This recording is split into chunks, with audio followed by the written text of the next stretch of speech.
مرزا ایک پاکستان کا ایک انجینئر ہے، اس کی تقریر سن کے اپنا دماغ کیوں خراب کر رہا ہے؟ تم بھلے خاصے سنی گھرانے کے پیدا ہوئے تم لوگ ہو، اور تم ان کی تقریر سن کر کے وہابیت کی طرف کیوں مائل ہو رہے ہو؟ کیوں آزاد خیالی کی طرف جا رہے ہو؟ کیوں عالموں کی محبت اپنے سینے سے نکال کے ایک انجینئر اور ایک ڈاکٹر صاحب کی محبت سینے میں پال رہے ہو؟ کیوں پال رہے ہو؟ آخر کیا سمجھ کے؟ کئی لاکھ لوگ اس کے فالوور ہیں انڈیا میں، اور ان کی تقریر سن رہے ہیں صاحب، ان کی تقریر لے کے بیٹھے، جو نعرہ وہاں لگتا ہے اس کو لے کے بیٹھے ہیں، جو باتیں وہاں کی جاتی ہیں اس کو لے کے یہاں لوگ کرنے لگتے ہیں۔ میں نے کہا کہ تمہاری ہندوستان میں کیا نہیں ہے؟ تم کیوں اس کو دیکھتا ہے؟ ویسے تو بحیثیت مسلم پوری دنیا کے سارے مسلمان میرے بھائی ہیں، اور بحیثیت مسلم پوری دنیا میرے رب کی بنائی ہوئی ہے، اور پوری دنیا ہماری ہے، چین و عرب ہمارا، ہندوستان ہمارا، مسلم ہے ہم، وطن ہے سارا جہاں ہمارا، ایک قرآن، ایک اللہ، ایک رسول، ایک مرکز۔ اس اینگل سے پوری دنیا ایک ملک ہے، ایک مذہب، ایک ملت، ایک مرکز، اس نقطہ نظر سے۔ لیکن جو جہاں جس محلے میں پیدا ہوتا ہے اس کا محلہ، وہ اس کو کہنے کا حق حاصل ہے کہ وہ بولے کہ ہمارا محلہ دوسرے محلے کے مقابلے میں اچھا ہے۔ اگر گھوسی والا کہتا ہے کہ میں صاحب مئو سے اچھا ہوں، یہ ایک انسان کے نیچرل ہیبٹ ہے، فطری عادت ہے، وہ کہہ سکتا ہے۔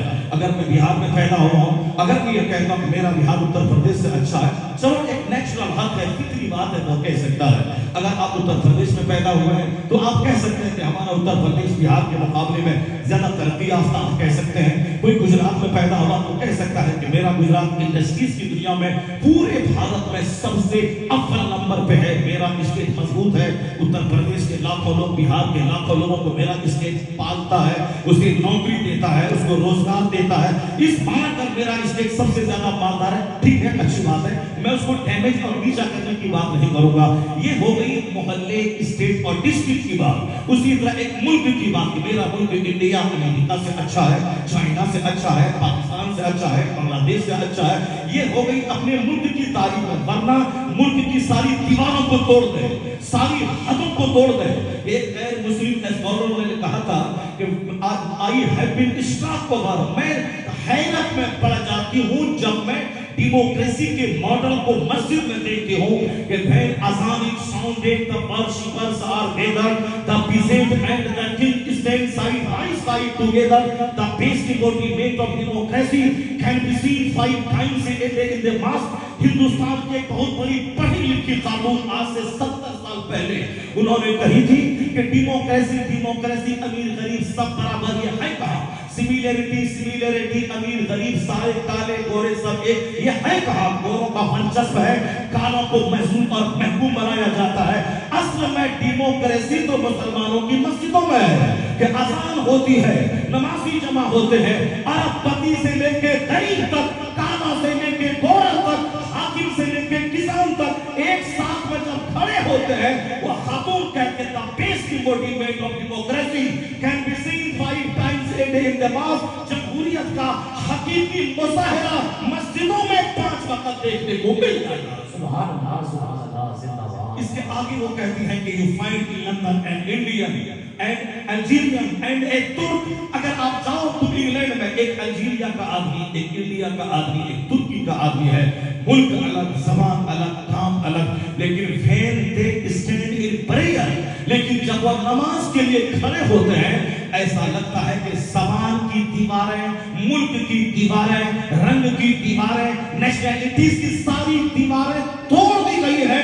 آدم کی اولاد ایک کنبے میں بھائی کی شکل میں کھڑی ہو گئی ہے۔ آدم کی اولاد ایک سب میں کھڑی ہو گئی ہے۔